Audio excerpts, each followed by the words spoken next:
Abandonment to Divine Providence. By Father Jean-Pierre de Caussade, S.J. Book 1. Chapter 2. The Divine Action Works Unceasingly for the Sanctification of Souls. Section 6. The Treatment of the Divine Action. The divine action as manifested in daily events is treated by many Christians in as unworthy a manner as the Jews treated the sacred body of Jesus. The world is full of infidelity. How unworthy are its thoughts of God!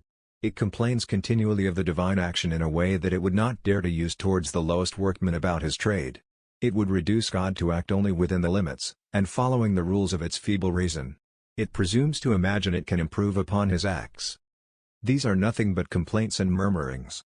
We are surprised at the treatment endured by Jesus Christ at the hands of the Jews, but, O divine love!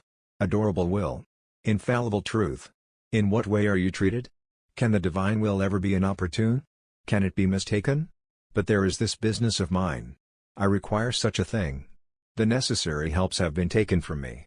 That man thwarts all my good works. Is it not most unreasonable? This illness comes on just when my health is most necessary to me. To all this there is but one answer, that the will of God is the only thing necessary, therefore what it does not grant must be useless. My good souls! Nothing is wanting to you. If you only knew what these events really are that you call misfortunes, accidents, and disappointments, and in which you can see nothing but what is irrelevant, or unreasonable, you would lie deeply ashamed and excuse yourselves of your complainings as of blasphemies, but you never think of them as being the will of God, and His adorable will is blasphemed by His own children who refuse to acknowledge it. When you were on earth, O my Jesus, the Jews treated you as a demoniac, and called you a Samaritan, and now, although it is acknowledged that you live and work through all the centuries of time, how is your adorable will received? That will worthy of all benediction and praise forever. Has one moment passed from the creation to the present time, and will one moment pass even to the day of judgment in which the holy name of God will not deserve praise, that name which fills all the ages, and everything which takes place in the ages, that name by which everything is sanctified? What? Can the will of God do me harm? Shall I fear, or fly from the will of God? And where shall I find anything better if I dread the divine action in my regard, or regret the effect of His divine will? We ought to listen attentively to the words uttered in the depths of our heart at every moment. If our sense and reason do not understand nor enter into the truth and goodness of these words, is it not because they are incapable of appreciating divine truths? Ought I to wonder that my reason is bewildered by mysteries?